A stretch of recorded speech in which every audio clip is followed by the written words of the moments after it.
नमस्कार दोस्तों, आपके अपने YouTube चैनल में मैं एक बार फिर आपका हार्दिक स्वागत करता हूँ।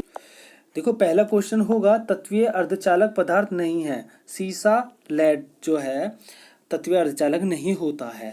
ठीक है। मुलायम सोल्डर किसका मिश्रण होता है? देखो, 60% लेड और 40% टीन का जो मिश्रण होता है वो मुलायम सोल्डर होता है। देखो, लेड जो होता है लेड को पीबी से डिनोट करते हैं, उसको लेड को पीबी से डिनोट करते हैं और टीन को करते हैं एसआई से डिनोट करते हैं, एसआई से डिनोट करते हैं। जो लेड होता है वो सीसा होता है। ठीक है। कठोर सोल्डर किसका मिश्रण होता है? कठोर सोल्डर 34% एंटीमनी 66% टीन का जो मिश्रण होता है वो कठोर सोल्डर का मिश्रण होता है। नेक्स्ट होगा, स्टेनलेस स्टील का मिश्रण। स्टेनलेस स्टील का मिश्रण हमें बताना है। देखो, 8% निकिल, 18% क्रोमियम, 1% मैंगनीन और 0.1% कार्बन और एफ यानी आयरन लोहा होता है। इनके मिश्रण से स्टेनलेस स्टील बनता है। देखो, फ्यूज तार प्राइम मिश्रण होता है। देखो, फ्यूज तार जो मिश्रण होता है 63% एसएन यानी कि टीन और 37% पीबी यानी लेड सीसा होता है। इन दोनों के मिश्रण से फ्यूज तार बनाए जाते हैं, जैसे कटआउट वगैरह में उसको यूज किया जाता है। कठोर कर्पित कॉपर की प्रतिरोधकता है। देखो, फेनोलाइज होती है, इसकी प्रतिरोधकता कैसी होती है? फेनोलाइज होती है। स्पार्क प्लग में किस विद्युत रोधी पदार्थ का प्रयोग होता है? देखो, स्पार्क प्लग में पोर्सिलीन विद्युत रोधी पदार्थ का प्रयोग होता है। नेक्स्ट होगा, वह पदार्थ जिसका प्रतिरोध ताप गुणांक 0 होता है होगा मैग्नीन होगा। ठीक है। नेक्स्ट होगा, गन मेटल। गन मेटल, देखो, गन मेटल मिश्रण जो होता है वो कौन सा होता है? 90% कॉपर, 2% जिंक और 8% एसएन यानी कि पीबी होता है। एसएन सॉरी टीन होता है। एसएन का मतलब होता है टीन होता है। ठीक है। 90% कॉपर, 2% जिंक और 8% टीन होता है। तार की डाई प्राय बनी होती है। देखो, तार की डाई बनी होती है वो कार्बाइड की बनी होती है।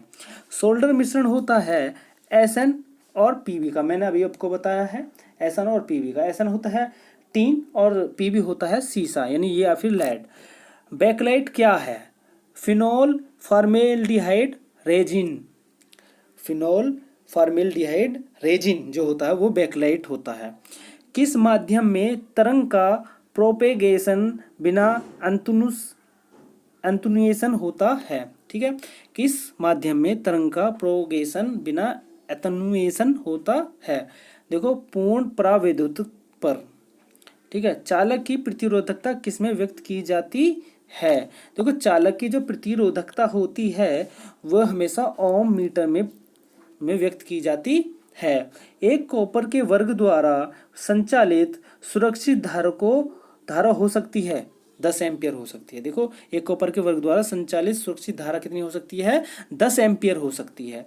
जर्मन सिल्वर किसका मिश्रण है? देखो, जर्मन सिल्वर कॉपर, निकिल और जिंक का मिश्रण है। ठीक है। नेक्स्ट होगा, क्रोम नाइक्रोम किन तत्वों का मिश्रण? देखो, नाइक्रोम हमको बताना है किन तत्वों का मिश्रण है। देखो, ये निकिल और क्रोमियम का मिश्रण होता है। एल्यूमिनियम का अयस्क क्या होता है? एल्यूमिनियम का अयस्क होता है बॉक्साइड। एल्यूमिनियम का जो अयस्क होता है वो बॉक्साइड होता है। बेहद ही महत्वपूर्ण है, ये कॉमन परीक्षाओं में भी पूछा जाता है और टेक्निकल में तो पूछ ही लिया जाता है और यूपीपीसीएल टेक्नीशियन में कई बार पूछा गया सवाल है। किस धातु का प्रतिरोध ताप गुणांक ऋणात्मक होता है? देखो, कार्बन का धातु प्रतिरोध ताप गुणांक ऋणात्मक होता है। 1 वोल्ट तुल्य होता है। देखो, 1 वोल्ट 1 जूल प्रति कूलाम के तुल्य होता है। सम विभव पृष्ठ पर पोटेंशियल प्रत्येक बिंदु पर समान होता है। ठीक है। नेक्स्ट होगा, पोर्सेलिन की डाई इलेक्ट्रिकल सामर्थ्य है। देखो, 35 केवीए पर एमएम का होता है, इसकी सामर्थ्य होती है। नेक्स्ट होगा, किस धातु के चुंबक की चुंबकशीलता अधिक होगी? ठीक है। देखो, ग्रेन ओरिएंटेड एसआई को हमें पता है टीन और एफई लोहा। टीन और लोहे की चुंबकशीलता अधिक होती है। ठीक है। नेक्स्ट होगा दो धारावाही लूपों के मध्य बल ज्ञात करने के लिए प्रयुक्त नियम है एम्पियर का नियम, जो होता है एम्पियर का नियम। परामैग्नेटिक पदार्थों की अपेक्षिक चुंबकशीलता का मान देखो एक से थोड़ा अधिक होता है, हमेशा एक से थोड़ा सा अधिक होता है। इलेक्ट्रोमैग्नेटिक तरंगों का डिफ्रेक्शन उस समय होता है जब तरंगे किसी बड़े स्लॉट में से गुजरती हैं। ठीक है, देखो दोबारा से करते हैं। इलेक्ट्रोमैग्नेटिक तरंगों का डिफ्रेक्शन क्या होता है, उस समय होता है जब तरंगे किसी बड़े स्लॉट से गुजरती है। ठीक है, नेक्स्ट होगा वातावरण द्वारा रेडियो तरंगों का अवशोषण वातावरण के ध्रुवण पर निर्भर करता है। एक कंडक्टिंग स्फीयर के अंदर विद्युत फ्लक्स तथा चुंबकीय क्षेत्र शून्य होता है।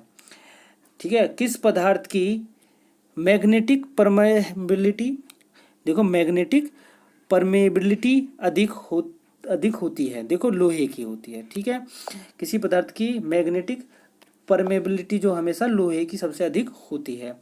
एक डाइपोल के कारण विद्युत क्षेत्र की तीव्रता ई दूरी के वर्ग के विलोम अनुपाती परिवर्तित होती है। नेक्स्ट होगा विद्युतिक अपघटन के लिए आवश्यक है डीसी स्रोत, देखो विद्युत अपघटन के लिए डीसी स्रोत की आवश्यकता होती है। फेराड का मात्रक क्या होता है, फेराड का मात्रक हमेशा धारिता होता है, जिसको ई से डिनोट, फेराड को एफ से और धारिता को सी से डिनोट करते हैं।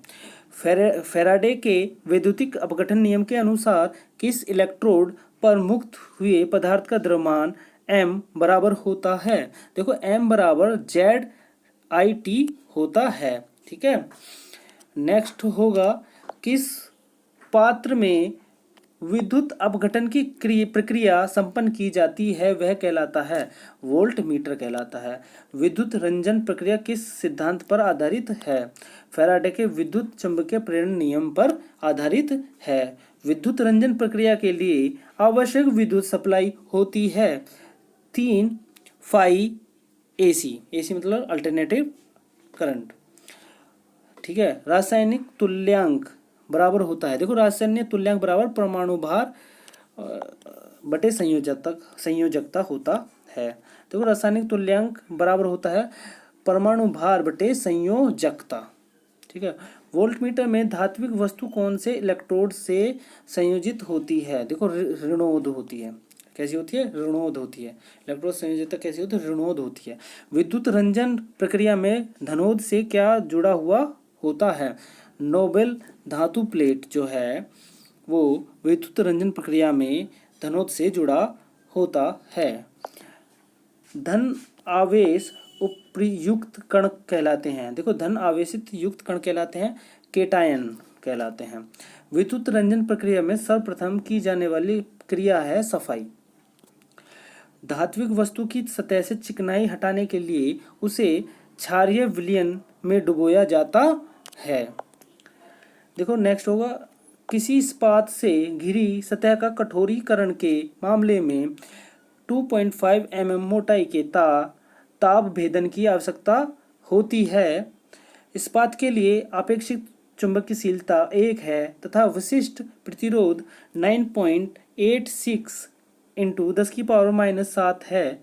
आवश्यक आवृत्ति होती है, देखो ये होती है 40 kHz में। ठीक है, नेक्स्ट होगा विद्युत विश्लेषण की सहायता से एक धातु की सतह को किसी अन्य धातु पर चढ़ने की क्रिया को कहते हैं विद्युत लेपन, मुलम्मा चढ़ाना या तो विद्युत लेपन कहते हैं क्या, या फिर कहते हैं मुलम्मा चढ़ाना कहते हैं। नेक्स्ट होगा विद्युत लेपन का उद्देश्य है, देखो विद्युत लेपन का उद्देश्य क्या होता है, धातु वस्तुओं की सुरक्षा होता है। देखो विद्युत लेपन की प्रक्रिया के अंतर्गत क्या आता है, धातु स्वच्छीकरण आता है। विद्युत लेपन के अंतर्गत धातु का स्वच्छीकरण के लिए कौन सा घोल CuFeTiNi, ठीक है, आदि के लिए प्रयोग में लाया जाता है, क्या है HNO3 को प्रयोग में लाया जाता है। किस लिए जाता है, धातु का स्वच्छीकरण करने के लिए HNO3 जो है यूज़ किया जाता है। क्या हो किस किस में? कॉपर में Cu copper, Fe iron, Ti और निकिल, इनमें यूज़ किया जाता है। देखो विद्युत लेपन नेक्स्ट होगा। विद्युत लेपन की वोल्टता की डीसी का प्रयोग वो इलेक्ट्रोलाइट तथा इलेक्ट्रोडों की प्रकृति के अनुसार क्या होता है? 2 से 16 वोल्ट तक होता है। नेक्स्ट होगा विद्युत विश्लेषणी प्रक्रिया के लिए कितने वोल्टेज की पावर सप्लाई की आवश्यकता होती है? देखो 6 से 20 वोल्ट तक की सप्लाई की आवश्यकता होती है। विद्युत विश्लेषी प्रक्रम के लिए कितने एम्पियर की पावर सप्लाई की आवश्यकता होती है? 100 से 200 एम्पियर तक की होती है। विद्युत विश्लेषी प्रक्रम के लिए किस प्रकार की पावर सप्लाई की आवश्यकता होती है? देखो डीसी सप्लाई की आवश्यकता होती है। लौह धातु क्षरण रोकने के लिए किस धातु द्वारा एनोडीकरण किया जाता है? देखो जैडन का द्वारा किया जाता है। लेड एसिड बैटरी को सतह में कम से कम एक बार वर्जित तथा आवेशित करने में उसमें सल्फेशन दोष पैदा नहीं होता है। देखो सल्फेशन दोष पैदा नहीं होता है। नेक्स्ट होगा क्रोमियम लेपन अच्छा तथा चमकीला प्राप्त करने के लिए टैंक में पड़े घोल का उत्पादन रखना चाहिए। देखो 26.7 डिग्री सेंटीग्रेड रखना चाहिए। ठीक है। सेलों को श्रेणी क्रम में जोड़ने पर प्राप्त विद्युत वाहक बल पर क्या प्रभाव पड़ता है? देखो विद्युत वाहक बल का मान बढ़ जाता है। ठीक है। नेक्स्ट होगा पूर्ण रूप में चार्ज बैटरी में इलेक्ट्रोलाइट की स्पेसिफिक ग्रेविटी कितनी होती है? देखो 1.285 होती है। बैटरी के चार्ज का स्टेट चेक करने के लिए कौन सा यंत्र प्रयोग होता है? हाइड्रोमीटर यूज होता है। एक 12 वोल्ट लेड एसिड बैटरी में क्या होता है? देखो सीरीज में 6 सेल होते हैं। सीरीज में कितने सेल होते हैं? 6 सेल उसके अंदर होते हैं। बैटरी में भरा होता है लगभग 40% तनु सल्फ्यूरिक अम्ल व 60% आसुत जल। 9 वोल्ट डीसी आउटपुट प्राप्त करने के लिए कितने कार्बन जिंक सेलों को सीरीज में जोड़ने की आवश्यकता होती है? देखो 6 सेल की आवश्यकता होती है। 2 गुनी वोल्टेज तथा 1 सेल की करंट रेटिंग के लिए बैटरी में कितने सेलों की आवश्यकता होती है? देखो 4 सेलों की आवश्यकता होती है। सल्फर रेडिकल की प्रकृति कैसी होती है? ऋणात्मक होती है। देखो ठीक है। इलेक्ट्रोलाइट में से विद्युत धारा प्रवाहित करने पर क्या रासायनिक परिवर्तन होता है? आयनस में विभक्त हो जाता है। किसी विलयन में विद्युत धारा प्रवाहित करने के लिए क्या प्रयोग किया जाता है? देखो किसी विलयन में विद्युत धारा प्रवाहित करने के लिए एनोड और कैथोड का प्रयोग किया जाता है। शुष्क सेल का विद्युत वाहक बल कितना होता है? 1.6 वोल्ट होता है। लेड एसिड डैश डैश से कम डिस्चार्ज नहीं होती है। देखो 1.8 वोल्ट से कम डिस्चार्ज होती ही नहीं है लेड एसिड सेल जो होता है। ठीक है। लंबे समय की प्रक्रिया बैटरी कम चार्जिंग करंट से चार्ज हो रही है कहलाती है। देखो ट्रिकल चार्जिंग कहलाती है। किस बैटरी की क्षमता मापी जाती है? देखो किसी बैटरी की क्षमता मापी जाती है एम्पियर घंटा में नापी जाती है। एम्पियर घंटे में नापी जाती है। स्थिर वोल्टेज बैटरी चार्जिंग विधि के लिए कौन सा जनित प्रयुक्त होता है? देखो शंट जनित प्रयोग जो होता है वो प्रयुक्त होता है। ठीक है। चार्जिंग के लिए जो बैटरी चार्जिंग के लिए कौन सा? शंट जनित, डीसी शंट जनित। शुष्क सेल का कार्य डैश डैश में परिवर्तित होता है। देखो रासायनिक ऊर्जा को विद्युत ऊर्जा में बदलता है। डिस्चार्ज बैटरी का आंतरिक प्रतिरोध होता है उच्च होता है। आंतरिक प्रतिरोध हमेशा उच्च होता है। विद्युत लेपन में धनात्मक इलेक्ट्रोड कहलाता है, एनोड कहलाता है। कौन सा सेल प्राथमिक सेल नहीं है? निकिल कैडमियम सेल जो है वो प्राथमिक सेल नहीं होता है।